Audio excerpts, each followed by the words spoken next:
Thank you mister Mansoor bhai. Mansoor sir നല്ലൊരു കൈയ്യടി കൊടുക്കുക. എന്തായാലും ഒരുപാട് സന്തോഷമുണ്ട്, എക്സൈറ്റഡ് ആണ്. ഏതായാലും ശരി, ഇന്നിവിടെ എത്തുക എന്നുള്ളത് ദൈവ നിയതിയായിരുന്നു. കാര്യം അതിസങ്കീർണമായ ഒരു മുഹൂർത്തത്തിലാണ് ഞങ്ങൾ ടീം നിൽക്കുന്നത്. ആഫ്റ്റർ 2 days ആയിരക്കണക്കിന് ആളുകൾ ഒരു ബ്രഹ്മാണ്ഡ ഫംഗ്ഷൻ പ്ലാൻ ചെയ്ത് അതിന്റെ ഹെഡായി നിൽക്കുന്ന ആൾക്കാരാണ് ഇപ്പോൾ ഈ കയറിപ്പോയ STC അതുപോലെ എൻ്റെ ടീമും ഞാനൊക്കെ. പക്ഷെ വിളിച്ചത് റഫീഖ് സാർ ആണെങ്കിൽ വരിക എന്നത് ഇസ്മായിൽ ഉത്തരവാദിത്തം.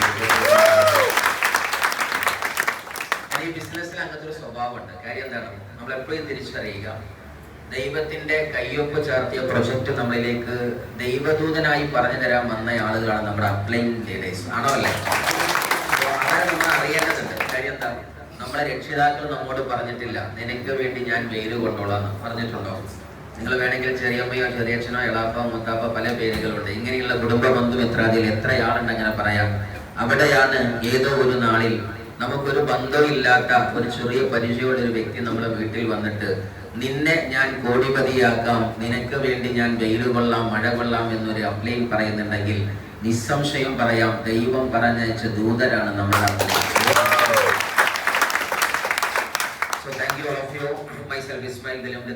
ടീച്ചർ ആയിട്ടുണ്ട്, ട്രെയിനർ ആയിട്ടുണ്ട്. ഇവർ പറഞ്ഞ പോലെ തന്നെ ഉമ്മയുപ്പേട്ട പേര് ഇസ്മായിലാണ്.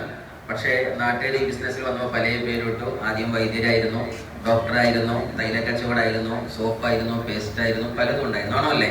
ഏകദേശം വൈദ്യര് പേരിട്ടിയ ആൾക്കായിരുന്നു കൈയോഗിക്കണേ. വൈദ്യന്റെ പേരിട്ടിയതും NTC ആകാനുള്ള യോഗ്യത ഉണ്ട്. കൈയടിച്ചു. ഈ പേരൊക്കെ വാങ്ങണം. ഈ പേര് വാങ്ങിയവരെ തെക്കാവുള്ളൂ, അല്ലാതെ വിളിക്കരുത് എന്നൊന്നും പറയരുത് കേട്ടോ. ഈ പേരൊക്കെ നാട്ടുകാർക്ക് വിളിക്കാനുള്ളതാണ്, അവരെ ദൈവം ഏൽപ്പിച്ചതാണ്. ഓക്കെ, സോ സന്തോഷത്തോടെ സ്വീകരിക്കുക, അല്ലാതെ എന്ത് ചെയ്യരുത്, അവരെ എതിർക്കാൻ നിൽക്കരുത്. ചിലപ്പോൾ നമുക്ക് എന്താണ്ടായിരിക്കും, ഒരു സ്വീറ്റ് റിവെഞ്ച് ചെയ്യാൻ വേണ്ടിയിട്ട് നമ്മളെ മോട്ടിവേറ്റ് ചെയ്യാൻ, ഇനിയും ഉറങ്ങല്ലേ നീ എന്ന് ഉണർത്തുപാട്ട് പാടാൻ വേണ്ടി ചില ആളുകളെ ദൈവം നമ്മളെ നിയമിച്ചിട്ടുണ്ടാകും. അവരുടെ വാക്കുകളായിട്ട് എന്തിനെ കണ്ടാൽ മതി, ഈ ഡോക്ടറും വൈദ്യരെയും കണ്ടാൽ മതി. ഓക്കെ, എനിഹൗ ഈ ബിസിനസ് തുടങ്ങുന്നത് ടീച്ചറായിട്ടാണ്, ട്രെയിനറായിട്ടാണെന്നൊക്കെ പറഞ്ഞു. വിദ്യാഭ്യാസ മേഖലയിൽ തെറ്റില്ലാത്ത രൂപത്തിൽ ഒരു വ്യാഴവട്ടക്കാലം ഓൾ ഓവർ ഇന്ത്യയിൽ തന്നെ എന്ന് മാത്രമല്ല ഗ്ലോബലി ലക്ഷക്കണക്കിന് വിദ്യാർത്ഥി മക്കളുടെ അധ്യാപകനാകാൻ ഭാഗ്യം സിദ്ധിച്ചൊരു മനുഷ്യനാണ്. അതുകൊണ്ട് ഒരുപാട് സന്തോഷമുണ്ട്. അപ്പോൾ അങ്ങനെയുള്ള വലിയ വലിയ വിദ്യാഭ്യാസത്തിന്റെ മിഷന്റെ പാർട്ടായിട്ടുണ്ട്. വിദ്യാഭ്യാസ സ്ഥാപനത്തിന്റെ മാനേജിംഗ് ഡയറക്ടർ ആയിട്ടുണ്ട്, കോളേജിന്റെ പ്രിൻസിപ്പൾ ആയിട്ടുണ്ട്.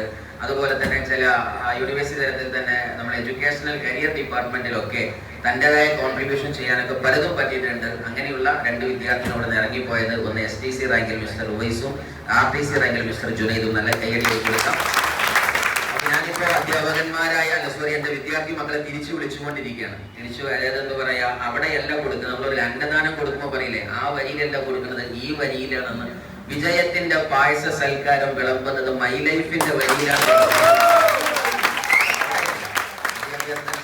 ലോകത്തല്ല, വിദ്യാഭ്യാസം മനുഷ്യനെ മനുഷ്യനാക്കാനുള്ളതാണ്. To be a good human being, there is no doubt. So seriously നമ്മൾ പറഞ്ഞു തുടങ്ങുമ്പോൾ തന്നെ ആദ്യമേ പറയാനുള്ളത്, 4 പ്രധാന ആളുകൾ ഈ ലോകത്തുണ്ട്. അതിൽ ഏതെങ്കിലും ഒന്ന് നിങ്ങൾ ആകുന്നുണ്ടെങ്കിൽ മറ്റൊന്ന് നിങ്ങൾ ആവരുതെന്ന് പറയാനാണ് അറിവിന്റെ മേഖല പറയുമ്പോൾ. He who knows and knows, he knows he is a wise follow him. He who knows not and knows not, he knows not, he is a fool shun him. He who knows and knows not, he knows he is asleep, awake him. He who knows not and knows, he knows not, he is a student, teaching him. ഈ 4 കാര്യം നമ്മൾ പറയരുത്. ഏതാണ്? ഒരു മനുഷ്യൻ എന്ന് പറഞ്ഞാൽ he who knows and knows, he knows he is a wise follow him. ഒരു മനുഷ്യർക്ക് സ്വയം അറിയാം, അതിന്റെ കൂടെ അവനക്ക് അറിയാമെന്നും അറിഞ്ഞാൽ അവൻ ബുദ്ധിമാനാണ്, അവന്റെ കൂടെ പോകണം, ആണോ അല്ലേ? പക്ഷെ രണ്ടാമതൊരു കാറ്റഗറി ഉണ്ട്, സ്വന്തമായിട്ട് അറിയില്ല എന്നും അറിയില്ലെങ്കിൽ അവൻ ഫൂളാണ്, അവന്റെ കൂടെ പോകരുത്. ഇതെന്തിനാ ഞാൻ പറഞ്ഞതെന്നറിയും, ഈ ഇൻഡസ്ട്രിയിൽ വരുന്ന ഈ 2ാം കാറ്റഗറിയിൽ ആൾക്കാരുണ്ടാവും. ഇതുപോലുള്ള മീറ്റിങ്ങിന് വിളിക്കുമ്പോഴോ ഇതുപോലുള്ള കാര്യങ്ങൾ പറയപ്പെടുന്ന സമയത്തോ ഒരു പക്ഷേ നമ്മൾ സ്ക്രീനിൽ ഇങ്ങനെ ആ വട്ടം കാണുമ്പോൾ തന്നെ ആ വട്ടം വരച്ചു, മനസ്സിലായി ഇതെന്താന്ന് എനിക്ക് മനസ്സിലായി, ആണോ അല്ലേ?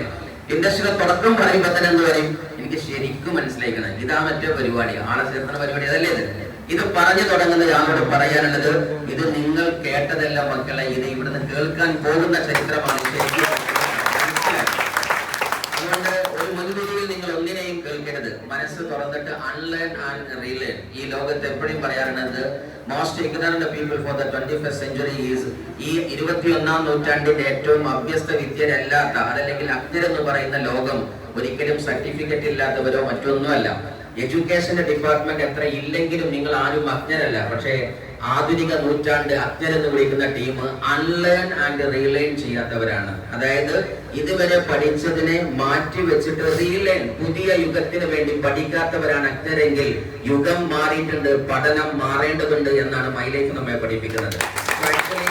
ഈ ഇൻഡസ്ട്രിയിൽ ഞാൻ വരുന്നതിന് മുന്നിലുള്ള ടീച്ചിങ്ങും ട്രെയിനിങ്ങും കരിയർ മേഖലയിലൊക്കെ ഓൾമോസ്റ്റ് ഞാൻ വിദ്യാർത്ഥി മക്കളെ ഒരു പക്ഷേ ജോലിക്കാരനാകാനോ ഉദ്യോഗസ്ഥനാകാനോ അതുപോലുള്ള ഒരു ജോബ് സെക്ടറിലെ എംപ്ലോയി സെക്ടറിലേക്കാണ് പഠിപ്പിച്ചതെങ്കിൽ കോടിപതിയാക്കാൻ ഒരു യൂണിവേഴ്സിറ്റിയിലേക്ക് എനിക്ക് ജന്മം തന്ന കമ്പനിയുടെ പേരാണ് MI ലൈഫ് സയൻസ്.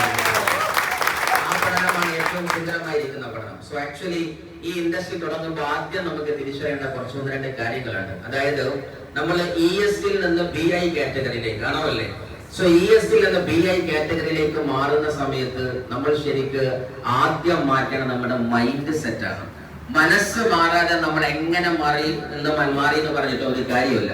ഇത് പറയുമ്പോൾ എനിക്ക് ഓർമ്മ വരുന്നത് പണ്ട് SI സാർ കിണറ്റിൽ വീണൊരു കഥ ഞാൻ എപ്പോഴും ഓർക്കാറുണ്ട്. കഥയുടെ രൂപം ഇങ്ങനെയാണ്. സാറ് ഏമാൻ കിണറ്റിൽ വീണു.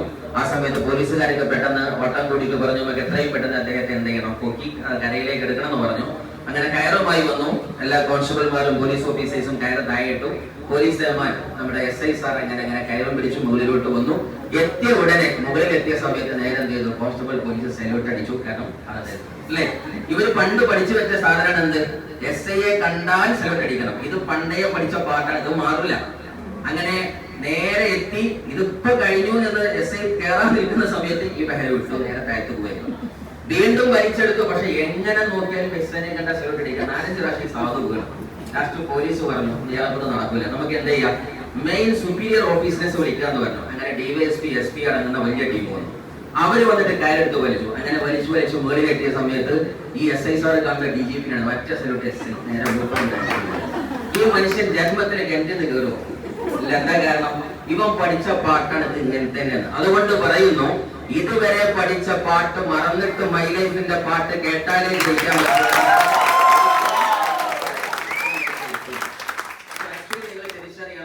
ഇത് വേറെ ലെവലിലാണ്.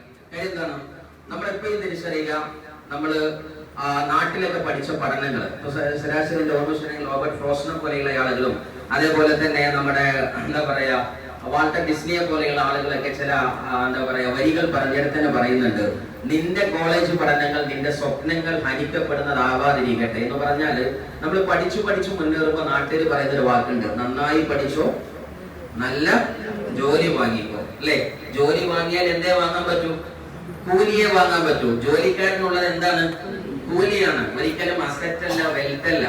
പക്ഷെ നമ്മൾ ശരിക്കും ചിന്തിച്ചു നോക്കുക, ഇന്ന് നമ്മുടെ നാട്ടിലെ 10 കോടിയുടെ 100 കോടിയുടെ വീടെടുത്തവനാവട്ടെ, റോഡിലൂടെ പറക്കുന്ന ഏറ്റവും നല്ല 1 CR കാറിന്റെ ഉടമയുടെ ഓണർഷിപ്പിലെ ഡ്രൈവിംഗ് സീറ്റിലിരിക്കുന്ന വ്യക്തിയാവട്ടെ, അതൊന്നും ഇന്നേ വരെ നമ്മൾ കണ്ട പോലെയുള്ള വലിയ സർട്ടിഫിക്കറ്റോ PhD MBBS എടുത്തവരല്ല. മറിച്ച് അഭ്യസ്ത വിദ്യയുടെ 4 അയലത്ത് വന്നില്ലെങ്കിലും പടിവാതിൽ കടന്നില്ലെങ്കിലും ഒരു പക്ഷേ ബിസിനസിന്റെ സാമ്രാജ്യം ഡീൽ ചെയ്തവനാണ് യഥാർത്ഥ. നമ്മൾ അതുപോലെ ഒരു ബിസിനസിന്റെ പാർട്ട് അല്ലെങ്കിൽ നമ്മൾ ആരാന്റെ പണിയെടുക്കും. അതുകൊണ്ടാണ് go to bed with dreams. നിങ്ങൾ സ്വപ്നങ്ങൾ കണ്ടുകൊണ്ട് ബെഡിലേക്ക് പോയാൽ wake up with plans. നിങ്ങൾ ഉണരേണ്ടത് ഒരു പ്ലാൻ കൊണ്ടായിരിക്കണം. ജീവിതത്തിൽ എപ്പോഴും മനസ്സിലാക്കുക, ഇവിടെ ഈ ഹാളിൽ ഞാൻ കടന്നപ്പോൾ ഇങ്ങനെ നോക്കുമ്പോൾ എല്ലാം കാണുന്ന ഡ്രീം സ്പേസ് ആണ് അല്ലെ. Don't stop until you are proud. നിന്റെ അഭിമാനം നീ ഉറപ്പിക്കും വരെ ഒരിക്കലും നിർത്താൻ പാടില്ല, ഹണ്ട് ചെയ്തുകൊണ്ടേയിരിക്കുക. പറയുന്നതാണ് ഡ്രീം ഫ്യൂവൽസ്. നമ്മുടെ പറയുന്ന വാക്കാണ്, നിങ്ങളുടെ ജീവിതത്തിൽ എപ്പോഴും നിങ്ങൾക്ക് ഇന്ധനമാകേണ്ടത് സ്വപ്നമാണ്. ഈ ബിസിനസ് മനസ്സിലാകുന്നുണ്ടെങ്കിൽ ഒറ്റ സ്റ്റെപ്പേ ഉള്ളൂ, സ്വപ്നമുള്ളവർക്ക് ഇത് മനസ്സിലാകും. ആണോ അല്ലേ? ലോകത്തിൽ ദൈവം കഴിഞ്ഞാൽ ഏറ്റവും വലിയ അനുഗ്രഹമാണ് സ്വപ്നം. ഞാനിട്ട ഈ കോട്ടാവട്ടെ, ഈ സംസാരിക്കുന്ന മൈക്കിലാവട്ടെ, കത്തുന്ന ലൈറ്റ് ആവട്ടെ, ആരൊക്കെയോ കണ്ട സ്വപ്നമാണ്. ആണോ അല്ലേ? ഇന്ന് നമ്മൾ ജീവിതത്തിൽ അനുഭവിക്കുന്ന എന്ത് സൗഭാഗ്യങ്ങൾ ഉണ്ടെങ്കിലും ആരോ കണ്ട സ്വപ്നം, ഭ്രാന്തമായ ആവേശം. കയ്യിൽ മൊബൈലുണ്ട്, ആണോ അല്ലേ? ആ മൊബൈല് കണ്ടെത്തിയ മനുഷ്യന് തന്റെ വീട് പട്ടിണിയായിട്ട് ഒരു നേരത്തെ അഷ്ടിക്ക് വകയില്ലാണ്ട് കണ്ടെത്തിയതാണോ മൊബൈല്? അല്ല. അവന്റെ വീട്ടിൽ കഴിഞ്ഞു പോകാൻ ഒരുപാട് സാഹചര്യം ഉണ്ടായിരുന്നു. പക്ഷെ അവന്റെ ബ്രെയിനിലെ ഒരു സ്വപ്നം, ഗ്രഹാൻ കല്ലുമാരാണെങ്കിലും ആരാണെങ്കിലും ഞാൻ കണ്ടെത്തിയ ഈ അറിവ് ഉപയോഗിച്ചാൽ ഈ ഇരുമ്പ് ദണ്ടിൽ നിന്ന് അടുത്ത ഇരുമ്പ് ദണ്ടിലേക്ക് ശബ്ദശ്രേണി സഞ്ചരിക്കുന്ന ഒരു മായാജാലം അറിവ് എന്റെ കൊണ്ട് ആണോ അല്ലേ? അന്ന് ഇത് കണ്ടെത്താൻ നിൽക്കുന്ന സമയത്ത് അവൻ പരിഹാസിതനാണ് ആണോ അല്ലേ? എനിക്ക് വല്ല അസുഖമുണ്ടോ? ഇത് കണ്ടെത്തിയത് എന്തിനാ വേണ്ടത് ആണോ അല്ലേ? കാളവണ്ടിയുടെ ചക്രം മുഴുവനാത്ത ഊടുവഴികൾക്ക് മുന്നിൽ വന്നുകൊണ്ട് ഇന്ന് എഞ്ചിന്റെയും മെഷീന്റെയും ലോകത്തിന് ജന്മം നൽകുന്ന ഹെൻറി ഫോർഡുമാര് കാറ് ജന്മത്തിൽ നിൽക്കുമ്പോ കാളവണ്ടിയിലെ മനുഷ്യൻ പറഞ്ഞു, അല്ല ഹെൻറി, നിനക്ക് വല്ല വട്ടുണ്ടോ ആണോ അല്ലേ? കാര്യം എന്തിന്റെ ആവശ്യമുണ്ട്? അന്നെങ്ങാനും ഹെൻറി കണ്ടില്ലെങ്കിൽ ഇന്ന് ഈ ഹാളിലേക്ക് വന്നിരിക്കുന്ന പുറത്ത് മുഴുവൻ നിറച്ച് കാളവണ്ടി ഉണ്ടാവും. നിങ്ങൾ വന്നത് ആണോ അല്ലേ? എന്തുകൊണ്ടാണ് ഉണ്ടായില്ല? നിങ്ങൾ വിചാരിച്ച സ്ഥലത്തേക്ക് കാറ് വന്നു, ബസ് വന്നു, ഇന്ന് കടല് കടന്നു പോകുന്ന വിമാനങ്ങൾ വന്നു, വലിയ കപ്പലുകൾ വന്നു. എന്തുകൊണ്ട്? ഏതോ ഒരു മനുഷ്യൻ ഭ്രാന്തമായ സ്വപ്നത്തിന്റെ പിറകിൽ പോയി ആണല്ലേ? ഇന്ന് നമ്മൾ ജീവിക്കുന്ന ഓരോ അവസ്ഥയും വേണ്ട. ഈ അണിഞ്ഞ വസ്ത്രത്തിന് ഏതോ ഒരു മനുഷ്യൻ പെട്ടെന്നൊരു പുഴുവിന്റെ അതിന്റെ എന്താ പറയാ അതിന്റെ അംശങ്ങളിൽ നിന്ന് അതല്ലെങ്കിൽ അതിന്റെ ദ്രാവകളിൽ നിന്ന് ഇത് കണ്ടെത്താനോ അതല്ലെങ്കിൽ ഇതുപോലെയുള്ള ഒരു ക്ലോത്ത് നിർമ്മാണത്തിനോ മനുഷ്യൻ തയ്യാറായില്ലെങ്കിൽ ഈ വന്നവരൊക്കെ ഭയങ്കര ബുദ്ധിമുട്ടിയിരിക്കുന്നുണ്ടാവും. ആണോ അല്ലേ? അപ്പൊ ആരോ കണ്ടതുകൊണ്ടല്ലേ നമുക്കിത് കിട്ടിയത്. അതുകൊണ്ട് ആരൊക്കെയോ കണ്ട സ്വപ്നത്തിൽ നമ്മൾ ജീവിച്ചെങ്കിൽ നമ്മൾ കണ്ട സ്വപ്നത്തിൽ അടുത്ത തലമുറ ജീവിക്കണമെന്ന്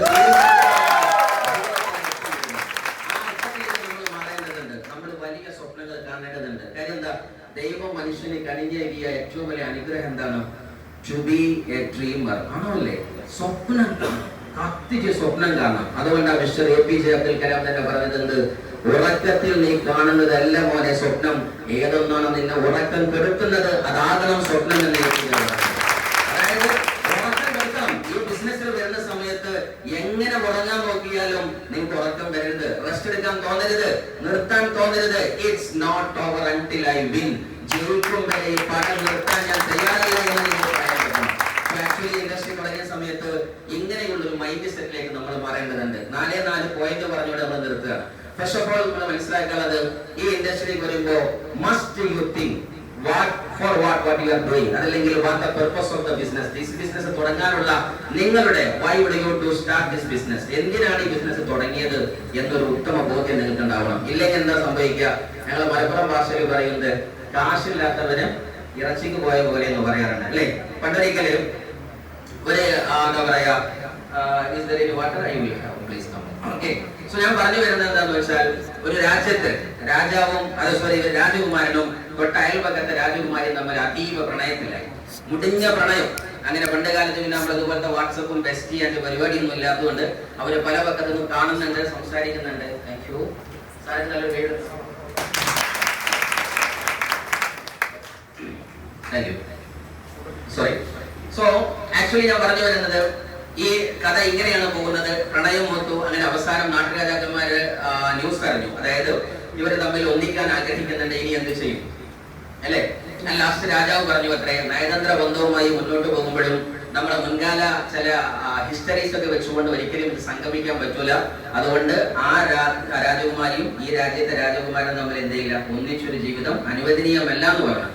അപ്പൊ പിന്നെ പണ്ടത്തെ പോലെ തന്നെ നമ്മളല്ലേ സ്നേഹത്തിന് കണ്ണുക മൂക്കില ചെവിയില്ല എന്നൊക്കെ പറയും അല്ലേ?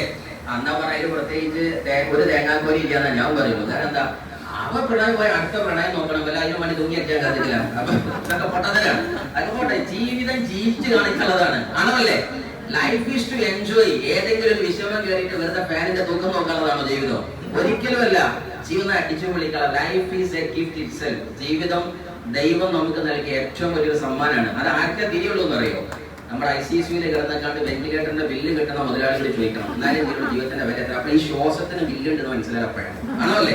ജീവിതത്തിലെ ജീവിതം തന്നെ ഒരു ഗിഫ്റ്റാ. അത് പോകാൻ നിൽക്കുന്നവർക്ക് മനസ്സിലാവുന്നത് എത്ര വലുതാണെന്നുള്ളത്. അതെ കണ്ണു പോയാലും വിലയേറിയും. സോ എനി ഹൗ ഇവർ രണ്ടുപേരും തീരുമാനിച്ചു, നമുക്ക് എന്ത് ചെയ്യാം, ജീവിതം അവസാനിപ്പിക്കാം. ഇവിടെ ഇല്ലെങ്കിൽ അവിടെയെങ്കിലും അങ്ങനത്തെ എന്താ സാധനം ഉണ്ടോ? ഇവിടെ ഉള്ളവനെ അവിടെ ഉണ്ടാവുള്ളൂ. അതാദ്യം മനസ്സിലായിക്കോളൂ കേട്ടോ. ഇവിടെ മര്യാദയ്ക്ക് ജീവിച്ചവനെ അവിടെയും മര്യാദയ്ക്ക് ജീവിക്കുള്ളൂ. ഇതും ഒരു സ്വർഗമാണ്, തിരിച്ചറിയുക.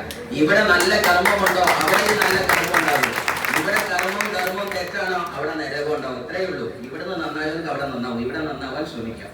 സോ ആക്ച്വലി എന്തായാലും ശരി, ഇവർ രണ്ടുപേരും രണ്ട് നാട്ടുരാജ്യത്തിന്റെയും മാൽത്തറയുടെ പ്രധാന സെൻട്രൽ പൊസിഷൻ ജംഗ്ഷനിൽ തൂങ്ങിയത് എല്ലാവരും കാണുള്ളൂ, ആണോ അല്ലേ? അങ്ങനെ രണ്ടുപേരും കയറിൽ കെട്ടി തൂങ്ങി. ഏതായാലും ശരി, അവിടെ ഈ ലോകത്തോട് ഇവിടെ പറഞ്ഞു. അവരിങ്ങനെ നിന്ന് തൂങ്ങിയാടുന്ന സീനാണ് പിറ്റേന്ന് രാവിലെ അതിലൂടെ നടന്നു പോകുന്ന ഒരു പാവം ഗ്രാമീണൻ കാണുന്നത്. അദ്ദേഹത്തിന് ഭയങ്കര വിഷമമായി. കാരണം എന്താ, നാട്ടിൽ അറിയപ്പെട്ട പ്രണയ കഥയാണ് ഇത്, ആണോ അല്ലേ? ഇത് അസ്തമിച്ചു. അപ്പൊ അങ്ങനെ നോക്കുകയാണെന്ന്, നാളെ ഞങ്ങളുടെ രാജാവും യജമാനാകാൻ പോകുന്ന വ്യക്തിയാണ് ഈ തൂങ്ങുന്നത്, ആണോ അല്ലേ?